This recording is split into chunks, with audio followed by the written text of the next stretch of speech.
Hi, friends, and welcome to the Autoimmune Mom Podcast. I'm your host, Allie. This is a space for moms navigating life with autoimmune disease, the exhaustion, the guilt, the strength it takes to show up, and the hope that we can still live full, meaningful lives even when our bodies make things harder. Each week, we'll have honest conversations with moms living with autoimmune disease, share practical support, and remind each other we are not alone in this journey. Before we dive in, if this podcast resonates with you, it would mean so much to me if you would follow or subscribe wherever you're listening, leave a review, and share this episode with another mom who needs it. You can also connect with me on Instagram, Facebook, and YouTube at the Autoimmune Mom Podcast, where I share encouragement, resources, updates about new episodes. If you're looking for extra support, you can download my free Autoimmune Mom Survival Guide through the link in my bio. Let's get into today's episode. Welcome back to the Autoimmune Mom Podcast. Today's guest is Monique. Monique is coming to us from Houston, Texas. Is that right? Yes. Very exciting. I'm all the way in Charleston, South Carolina. So what's so awesome about this podcast is I am getting to meet people all over the country and even outside of the country. And I just love that so much. So what a great world we live in that I can meet Monique today and share her story with you all. Monique, welcome. Thank you. Thank you for having me. I'm super Well, it's my excited. pleasure.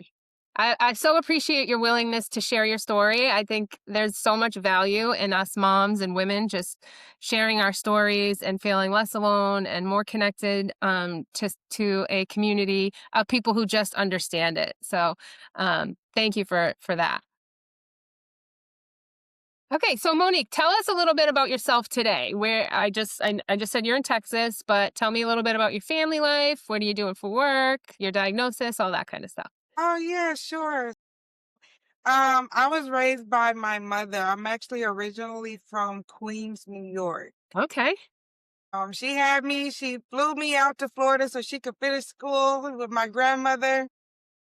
And it's me, my younger brother, my older sister. We all live down here in Houston. I have a 20-year-old son. Wow. He does mechanic. I'm super proud of him. He is just a go-getter, just like his mother. I love it. And then I also have a wonderful 5-year-old girl that just runs the house. So yeah, I got married 3 years ago. We just had a 3rd-year anniversary. Actually, my birthday was 2 weeks ago, last Monday on the 20th. Well, that's my Uh, sister's birthday. so awesome. So yeah, it's a blessing. It's a blessing to be 41 years old, okay? Struggling with my diagnosis. So a little bit about my story. My journey didn't start really till 6 years old. That's when it started. Well, That's until you were 6 years old? That seems very oh, early. 6 years old. Okay, exactly. So I was after leaving from my grandmother, my mom came back after she graduated, got her master's in nursing. She came back. My We moved to Houston with my uncles. My uncles lived out here, so I had more family support. We had more family support. And we stayed in a nice townhome, and I was very active. I mean, you couldn't tell me nothing. I used to climb trees. I was always back flipping, doing flips, just doing anything I can create or get my hands on. Yeah, I'm sure. It was me and this little boy. We went to school together. We used to play every day outside. We were always playing, having fun. No, I had a babysitter, my great babysitter. She was awesome. I was like, can we go? Can we go? Can we go play outside? She let us go outside and play. He would come get me from my house, like, can she play? So, Oh, so what happened was, we were playing around it's called a carpenter table, like a nope. wooden table. Yeah. And we would play and jump on and off of it. We're like trying to climb up trees, be a cat. And we were always playing on this table that was sitting outside. and I jumped off the table and sprained my ankle. Boy. So this is where this all started. So, his name was Joey. That's who, I remember his name. So he went and got help. My babysitter was Sandra, went and got help. She came out. She seen I couldn't walk. She helped carry me inside. She called my mom. My mom was like, "Oh, just give her Motrin. It ain't nothing. She'll be okay." She's a You know, nurse. Your mom knows. she's Yeah. all right. So, Me too. Yep. she gave me Motrin. It didn't help. When my mom came home, she put ice pack, everything on it. My foot was swollen like a football, like huge. So imagine 6-year-old foot. Yeah. My daughter's 5, so a small foot being that huge. And my mom wasn't sure what it was. We tried ice baths, everything. At night, I was starting to have night sweats. Boy. So I didn't have fever. I didn't have anything going on. I was just pouring with sweat at night. And so my mom said, "You know what, let's take you to the hospital." They were thinking it was cancer. That's Yeah. the thing. They came to their mind. So they brought me to the hospital out here close by. They ran some tests, blood work, x-rays. They couldn't figure out what was going on. So they contacted Texas Children's. They came and drove me. The ambulance came and drove me to Texas Children's Hospital. Again, they ran their own test as well to figure it out. They thought it was cancer. They thought it was cancer, and Your mother must have been having a stroke. She must have yeah, been. I'm telling you, my mom was like so confused. The doctors didn't know what was going on. Yeah. So they had me see a hematologist to see if it was cancer. Yeah. It wasn't. So I'm not exactly sure what test they took, or if it was the rheumatoid factor was too high or what happened. But they came back and said that I had juvenile rheumatoid arthritis. So that part, of course, again, I am 6 years old. I don't know Yeah. what that is. Okay. Yeah. And you I don't probably don't care too much. You just want to I feel. didn't care too much. I wanted to go back out and play with my friends, Yeah. right? Yeah. So I missed about 2 weeks of school. I was in kindergarten at that time. Was it kindergarten? I can't remember. Kindergarten or first grade, one of those. Yeah. But when I did go back to school, um, PE, we have physical education at school, right? Yep. So they have these different stations set up or whatever, Of course, hey, I have juvenile rheumatoid arthritis, so we want to be careful with the activities she's doing and so Right. forth. Again, I didn't know what I was still like, I was just as normal as can be. That's my thought process, right? Yeah. So we had these different stations in PE, and when I got there, the coach asked me, are you okay with trying these activities? And I'm like, yeah, I got it. I'm good. So there was a station that was like the backflip station where we just flipped over on our back. And I can never forget it. Okay. I can never forget what happened. So flipped over on my back. I was like, yeah, I got this. I went in the position, did that one flip, my entire back went out. Oh no. Like, I was just like, wow. And when I tell you, it was like a whole alert. It alerted the whole school. Yeah. The nurse came in with a wheelchair. All I seen, everything was blurry at that time. I just seen everybody just rushing, pick me up, put me in the wheelchair, and brought me back, and I had to go home. So that really changed a lot for me.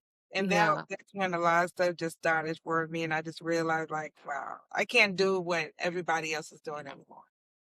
So yeah. That I can't. I mean, that's so hard for an adult. Like to wrap your head around that. So I cannot even begin to imagine how hard it is for a 6-year-old who is not emotionally or mentally able to process what all of this means. It just must be so sad that you physically can't do anything and you don't understand anything about it. Yeah, Wow. So I did just they start you right away on different medications and all of that, or? they had me on, methotrexate. I Uh-huh. started with that. Can't remember everything. I know, Yeah, I spoke to my mother about it. I'm like, what all happened?"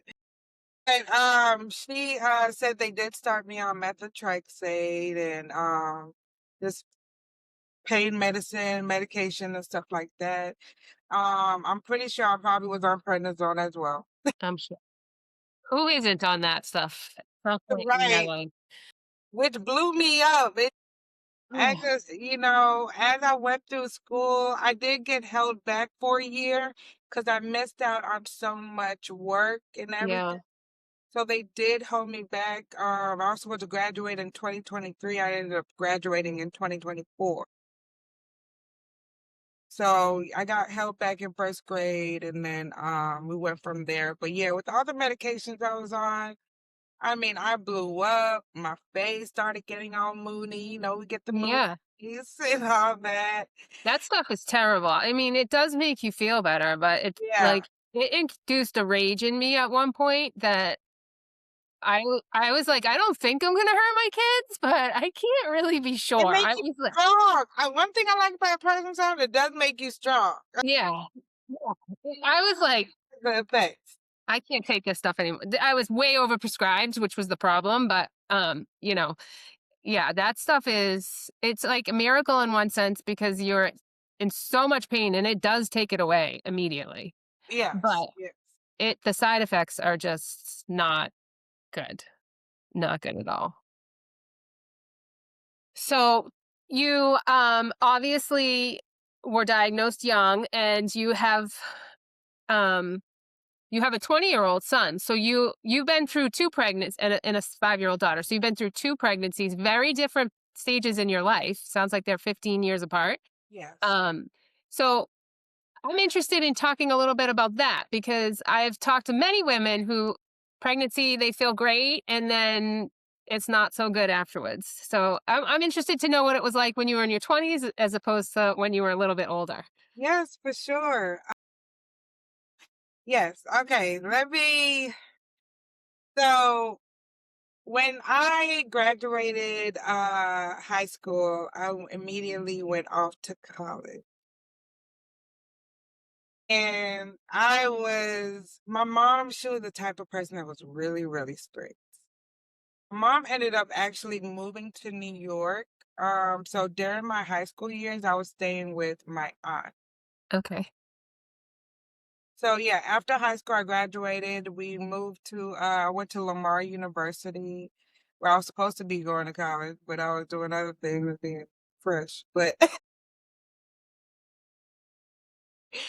We we all did fresh things in college. We all did. It's okay.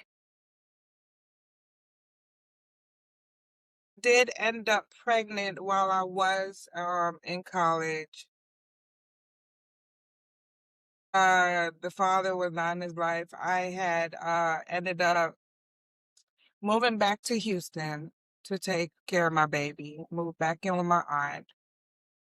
And I was single mother raising my son. Sick. Yeah. Yes. Yeah. So it was it was rewarding, but at the same time it was hard. Yeah. I'm It was sure. hard. Was the pregnancy itself physically hard or because a lot of people I talk to say that they find a remission almost during pregnancy. To be honest, I had a smooth pregnancy with both my kids. Oh, good. That's No, good. no Yeah. issues. I didn't even have morning sickness. God love you. Okay. Well, it's no wonder you don't have more than 2 if you feel great during pregnancy. It's great. Well, I mean, you still get the regular morning stiffness and Yeah. all that. But as far as, maybe I had a little bit, insomnia or something like that. But I didn't really see. The only thing I will say with my second one, I fell. But we're going to talk about that in a little bit. Let me go through Yep. the 20-year-old. Okay. 20-year-old, yeah, I grew up as a single mother, raising him. I was going through relationships after relationship. I never had a strong he's a male, right? So I never had a Yeah. strong male figure in his life. And, we never want our kids to grow up, in a single parent household. But at the same time, I did have full support with him. He had wonderful godparents that Oh, took care of him, when on the weekends, when I needed a break, or he can go see his grandmother in New York. So yeah. I've always had that support. Um, there's been times when he got of age, at least by 8, 9 years old. I worked across the street from where we lived, and he would have to stay. I had a neighbor that was watching the house, and he would have to stay by himself for about an hour. But he was active. Oh my God. Good boy. The principal was calling me.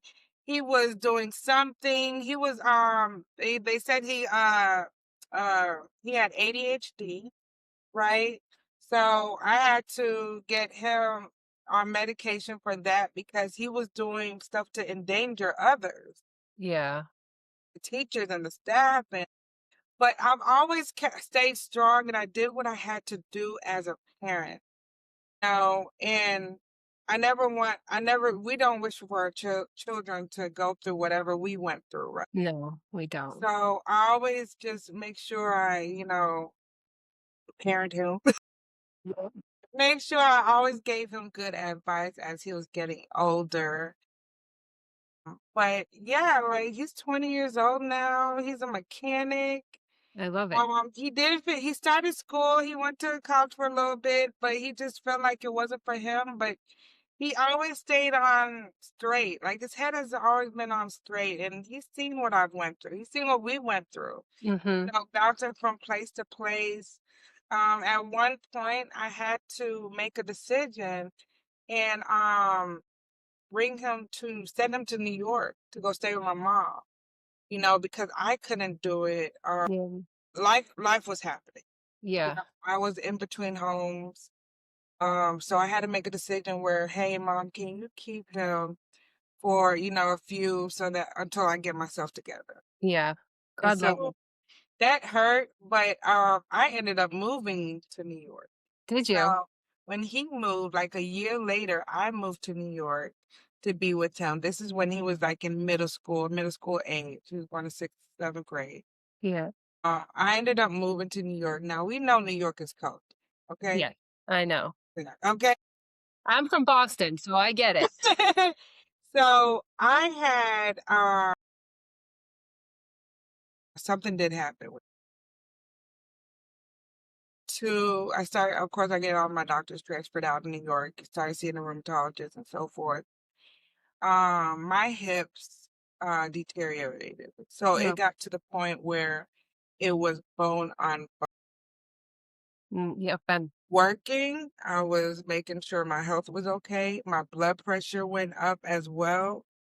So I was diagnosed with high blood pressure. My hips were bone on bone. My wrists, they were like blocks, so they don't bend anymore. They don't. Neither do mine. Yeah, A look, little it's bit. done. That's it. It's Like I done. can't put my hands flat on the floor. That doesn't work. You know? Yeah, Yeah. It's not good. yeah. So, and then I had to make another decision to move back to Houston. So I'm gonna tell you how this happened. So my family, they're Jamaicans. So this is so because he passed away a few years Oh, back. I'm sorry. But he was like a father to me. And while I was going through the barely walking, because I got to that point, I was fine at first. And then, like, probably 6 months down the line while I was in New York, everything just changed again. The weather makes a big difference. I know some people don't do well in the heat and other people don't do well in the cold. I am with you. I am not a cold person. I Yes. cannot do it. To be honest, I felt connected with New York. I was so happy to be there. Yeah. The weather, yeah, is not the greatest, but I was happy to be there for some. I don't know if it was something because I'm from there. I got used to like the area, the environment. Everything Yeah. is so fast in New York. Yeah. Loving it. And also, what I didn't mention is I was told also when I got diagnosed that I'll be in a wheelchair at the age of 15. Oh my Okay. gosh. So I did oversee those odds, and I was doing what I need to do as a single mother, taking care of my son and just, whatever. So when we got to, so yeah, back to New York, I was bone on bone. I was working. I was also working. So I would get up every morning, go to work, and I was inching along. This is me going to work. No matter what, I was still moving. I Yeah. couldn't let nothing, mess me up, slow me down. I was still moving and getting to work, barely making it, but I was doing it. And I called my sister who was in Houston. I called her and I said, I don't know how long I could do this anymore. I was like, I'm starting to I feel myself shutting down. Yeah. I've been doing this for so long, like now I feel like I'm just shutting down because now I can barely walk. Everything is starting to change for me. So she had my sister, she's an orthopedic nurse. So she's connected with a lot of doctors. Yeah. So she has Dr. Koitzer. I was Dr. Koitzer. That's in Houston, and he did my surgery. And what I'll tell you, she connected me with him. And so I said, you know what? I am moving back to Houston, but I said, give me about a month, or I told her, give me about a month or two. I'm going to move back to Houston so I can have the surgery. So 'cause I wanted my son to finish school and all that. So, again, a week, a week. I said, I don't think I can do two months. Anyway, and then I went to Jamaica. So during that Oh. time, on my way to go get my hip replacement, I was trying to buy time also. So I had requested from my job to give me some time off. I said, I got to get myself together. I can barely Yeah. walk. So I went and spent a week in Jamaica with my uncle. Booked the ticket right away. Okay, didn't care how much it Whoa. cost. I just booked the Yeah. ticket. And I went to Jamaica, stayed out there, and when I say I was walking with no problem, he was like, "It looked like nothing was wrong with you." So I was just like, "Oh no!" So that's why I had to go to Jamaica. 'Cause I know that weather out there, I would have felt a Yeah. lot better. I I So totally believe that because I yeah, feel it myself. That's why I left Massachusetts. I couldn't take it anymore. yeah. So Y I was trying to find out a way where I can get some type of relief. Yeah. That's what I was looking for. That's what I was, You'll do anything when you're in that much pain. You'll do anything. You'll try anything. exactly. Yeah. So nothing was working just staying in New York. So I was like, hey, I'm going on the next flight to Jamaica, okay? So came back and instantly the pain came back. So sister again, I said, I'm on the next flight to Houston. I can't do it. I Yeah. can't. So my son, he was still going to school. She said, that's fine. I was crying. When I say I was boo-hooing, I Yeah. was crying to her saying, I cannot do it. I'm coming. I called the doctor, Dr. Coitzer's office. I said, when's your next appointment? I need it as soon as possible. Soon. So, Wow. so they got me in as soon as possible, ran all kinds of x-rays, everything. They scheduled me in to go ahead and get hip replacement surgery. I had my right hip done first, and then the following year I had to get my left hip. Wow. It was just, oh my God, it was crazy. It's But yeah, so that's how that happened. So I did get to a point where I could barely walk and I got it fixed. and this is all before you had your second baby. Yes. This I don't know if I've ever heard of someone carrying a baby on 2 hip replacements. This is awesome. I mean, not awesome. It's terrible for you, but like, I'm loving your story. Yes, thank you, thank you. So yeah, I got my hip replacement. I went through rehabilitation with my sister at the house. My mom was there. I had full family support. Amazing. I mean, they prepped me for the surgery while at home. Just everything. They gave me a special soap I had to wash off and stuff. So Yep. my mom was helping me with all that. And my sister, I stayed after the surgery. They got me up walking like the next day. I was like, y'all want me to walk? Yeah. Right? Said, man, you're doing good or whatever. You're strong. You're strong. That I always hear that growing up. You're You are strong. strong. Yeah.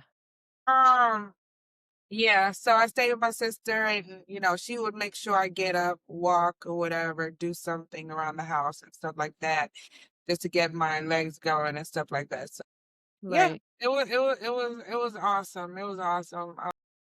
It's crazy. I mean, I've not had my hips replaced, but I've had a knee. I'm going to get my other knee done soon. And Yeah, it's amazing. Like, I forgot what it felt like to not be in pain. I yeah, just was like, "Oh, this is what normal is?" I just, I it was mind blowing. I just dealt with it for so long that then when you don't have it, it's just I can't believe I ever lived like that for that long. Um, yes. yeah, Thing about it is, after the surgery and I got back driving again, everything felt so different. It's like my posture and everything was, yeah. now I'm like, oh, I can put You my seat back now and drive. Okay, I like this. So I should have got this done a lot sooner. But yeah, so I mean, I was definitely ecstatic about that. So Good yeah, for you. I'm glad to hear that. That's a big dip. That's a big deal. And what yes, year did you have your hips done? I had it. It's about 8, 9 years ago now that Okay. And they feel good now? it feel good. No Good. pain. I mean, I was walking and I don't feel tired. I can Oh, walk all day. that's But amazing. let me not say that. What are you doing for treatments for rheumatoid now? So right now, I take Xeljan's, Yep. they prescribed that with me. That's really it. And I just, I stay eating fruits and vegetables, making smoothies for myself, stuff Mhm. like that. Which gives you the energy boost and, makes your joints feel a lot better as well. For sure. I'm stretching more now, like when I get up in the morning. So yeah. Yeah. I find that helps too. My back has been bothering me a lot lately, and if I stretch, it's like a different world. I'm like Yes. wincing in pain if I don't, but if I take the half an hour or 20 minutes just to stretch out a little bit, it feels so much better. Yeah. So I'd love to hear about your daughter and that pregnancy and how that might have been different or the same. Okay. So me, and this is like, okay, so during the pregnancy, I had a few accidents where I fell No. times, like maybe about 3 or 4 times during my pregnancy. We didn't know. I even called my so I'll tell you one incident. I did one where we stayed in a townhome out here in Houston. And going up the stairs, I fell going up. So Oh, I didn't really hurt anything. yeah. I was kind of like to the side. And then there was another time I went into a corner store and I fell over the curb. Like take Jeez. that step up. Yep. I don't know. I thought I took the step up. I don't know what happened, but I Yeah. fell and I had to go to the hospital at that time because I needed to make sure the baby was okay and everything. Like I was fine physically, Yeah. but I wanted Yeah. to make sure everything was good with the pregnancy. But yeah, and I'm one of those people like when I fall, don't touch me. Yeah. Like don't I'm embarrassed enough. Yeah. Don't come over here. No, you should have seen Nothing me. to see here. Nothing to see Nothing to here. see here. Oh, he was living with us in the townhome as well. And he was with me when I fell, and he was already in the store. And my husband was in the store. And I think I was the last one that got out. So I'm not I laughing. I'm sorry. so I came out and no, what it was is no, hold up, I take that back. I was coming out of the store to go get something and then came back in. And Gotcha. that's how I fell. So I fell down. I missed the curb somehow. Fell, and there was a guy trying to help me, and I was like, "I'm good. I'm good. Leave me alone. Don't touch." Don't touch me. So then he went and got. I said my husband's in the car or whatever. My husband's in the car. I mean in the store. So he went and got him. And then they came out, him and my cousin, and they were like, "Come on, we gotta get you up." I'm like, "No, no, I'm good." You They're like, sit "You there can't just for stand. You gonna just stay here?"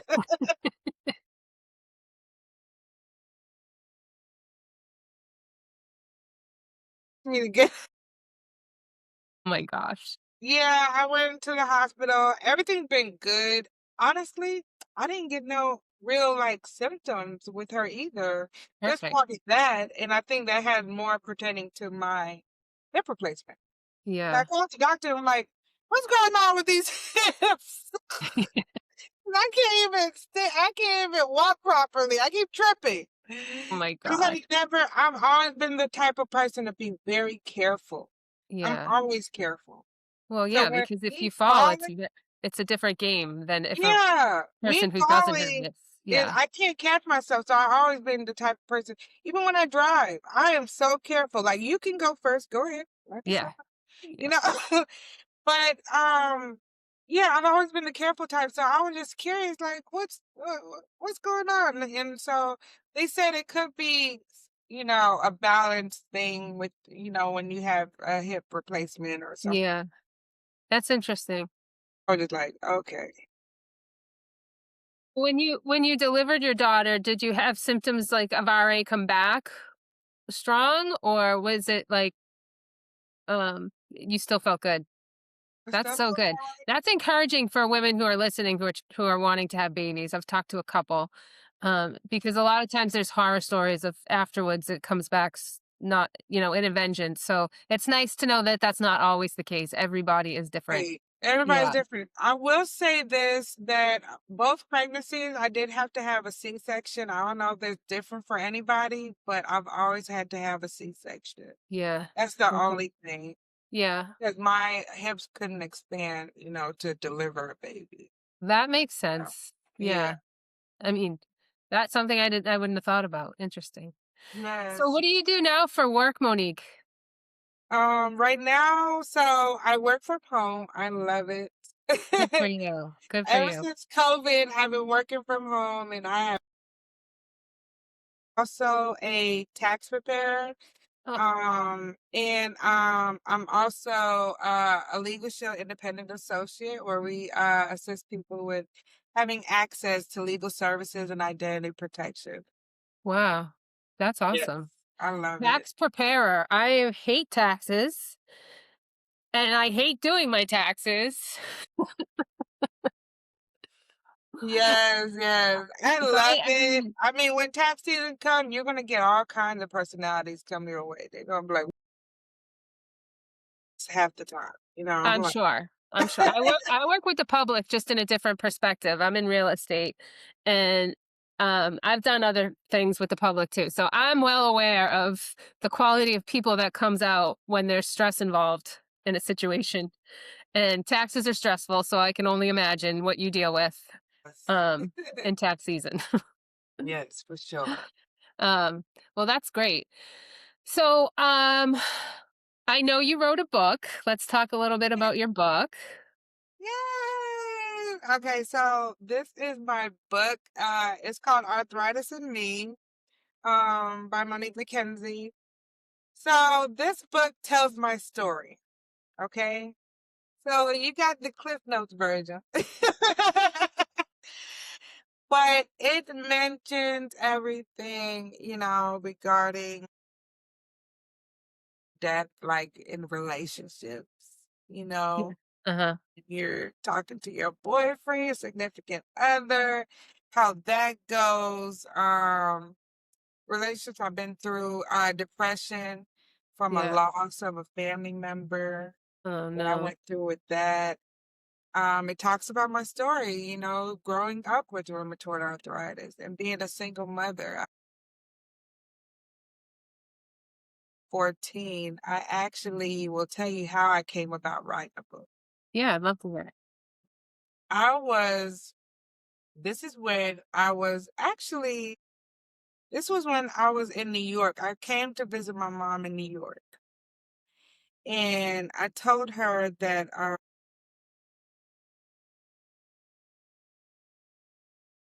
That's thinking about okay. something. I just had a deep thought. Okay, I had a deep thought, a real deep thought. I don't know if I told you I graduated in 2023 or 2004. 2004, yes. I graduated in 2004 from high school. It came to my mind. Don't pay me no mind. That's okay. So, yeah, so I was in the basement at my mom's house when I wrote this book. Um, she came to me and told me, this is before I wrote the book. She came to me and told me, "Hey, you need to write a book. I think you should write a Wow. book." And I said, "Well, I don't know how to write a book." Yeah. She said, "All you gotta do is start writing." I didn't know what that meant. Yeah, but it's still a book. So how do I turn it into this? So she told me I need to write a book about my story and everything like that. So I have a cousin that wrote a children's book. So I asked her. I said, "How do you write a book?" She told me, "Keep writing. Start writing." I said, "What does that mean?" Right? So I started writing. But then I was just like, how you're just like, okay, I'm type this up, da, da, da, da. Yeah. And then I'm like, so where's this going? Yeah. Yeah. So, anyways, I had ended up looking, doing some research, doing my own research. How do I write a book? So, of course, I went through that. And yeah, I just decided to put it all together. Yeah, my book, it gives health tips. I'm not a doctor. Don't say Monique said. Yeah. Tried, I also Yay. just put my story in here, growing up, being a single mother, relationships I've been through, family support. It talks about like family issues that I've Yeah.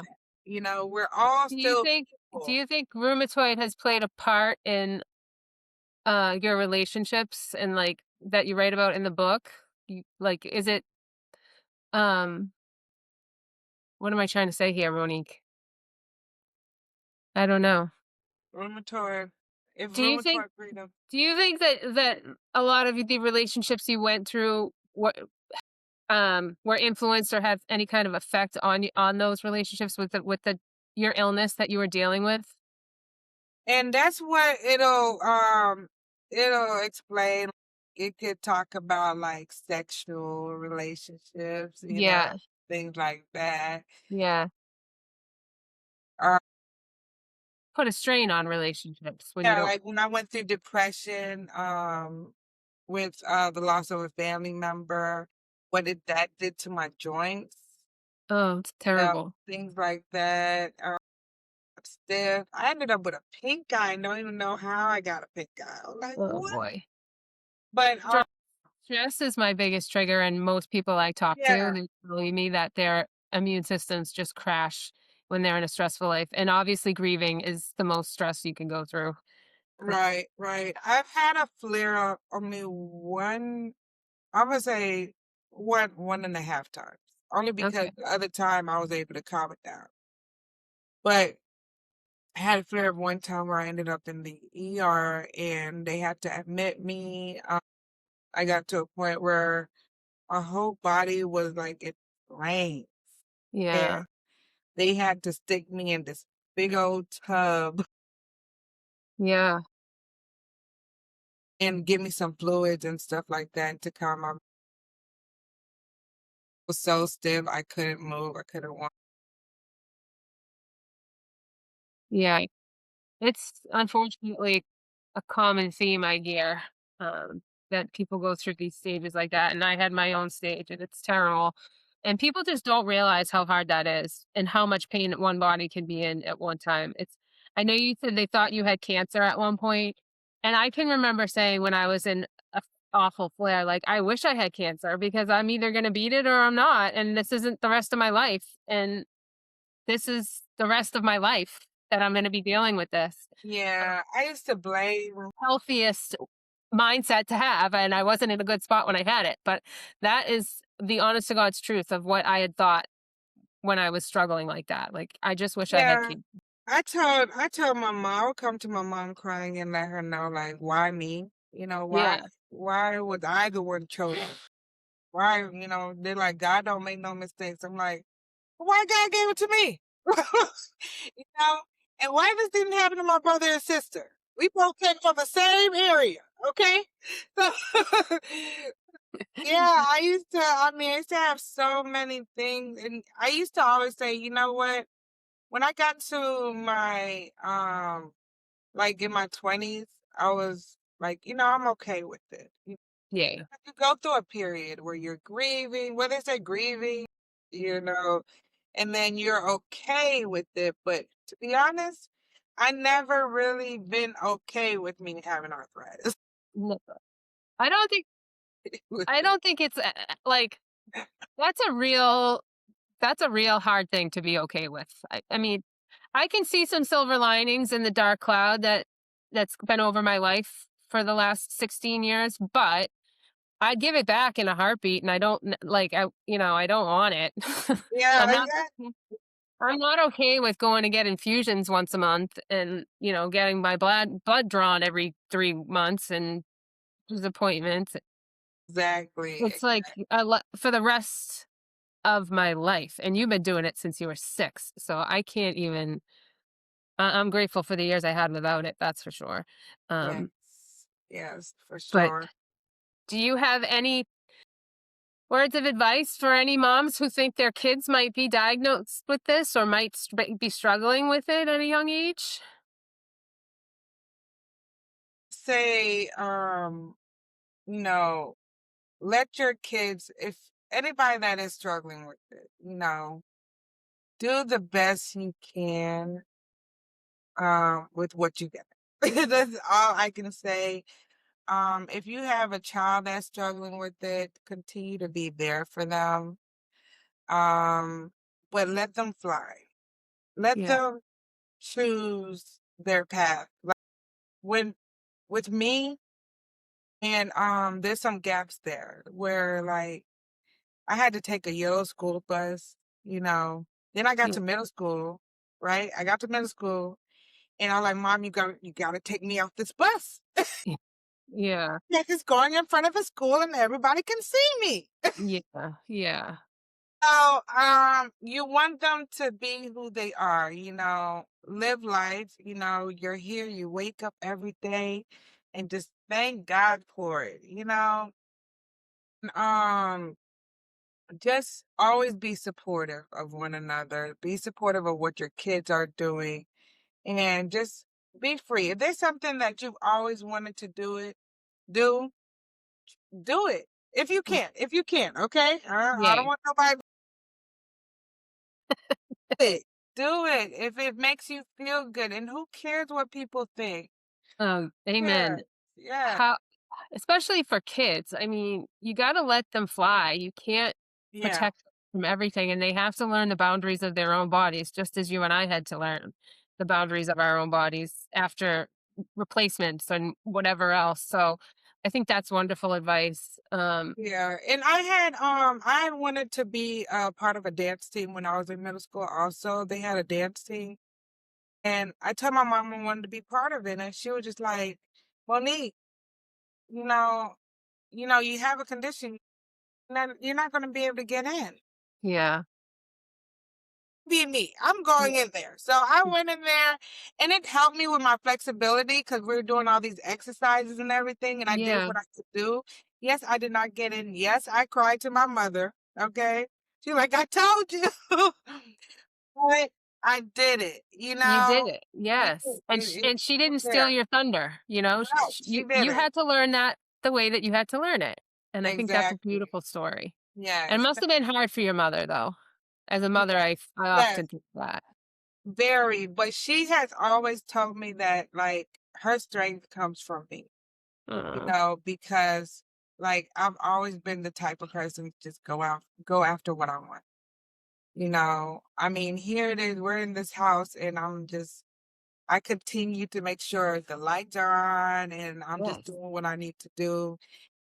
He's staying under my mother. I mean, if it gets to that point, okay, it is what it is. But Right. if I'm still standing and I'm able to support my family, that's what I'm going to continue to do. I love it. You're a good woman, Monique. Thank you. Thank you. Is there anything else you'd like to share with our audience before we part ways here? No, just, do what you got to do. Make 2026 your best year yet and Go just get keep it. on pushing and going. Can we get your book on Amazon or something like that? Or is there a way? Yes, sorry. Thank you for telling me that. So you can Yeah. get this off of Amazon. You can get it on Barnes and Nobles. You can search even on Google. Google, and if you put arthritis and me and put Monique McKenzie, Okay. my book will pop up there as well. Awesome. Well, Mackenzie. Oh, it's Thursday. My brain is fried. Yes. Monique, thank you so much. I've loved your story. I mean, I hate it for you, all pieces of it, but I love that you shared it with us and that you've overcome and you're a strong, beautiful spirit and soul. And I feel blessed to have spent some time with you today. So thank you for being here. Oh, you're welcome. I'm going to hit stop. Before we wrap up today's episode, I just want to say thank you for being here and spending this time with me. If this conversation resonated with you, it would mean so much to me if you'd follow or subscribe to the Autoimmune Mom podcast wherever you're listening, and take a minute to leave a review. It really helps other moms who are navigating autoimmune disease find this space. And if you know of another mom who might need to hear this message, please share the episode with her. You can also connect with me on Instagram, Facebook, and YouTube at the Autoimmune Mom Podcast, where I share encouragement, resources, and up-to-date updates on new episodes. And don't forget, you can download my free Autoimmune Mom Survival Guide using the link in my bio on my socials. Remember, you're not alone in this journey, and I'll see you next week at the Autoimmune Mom Podcast. Take care of yourself, Mama. Your health matters too.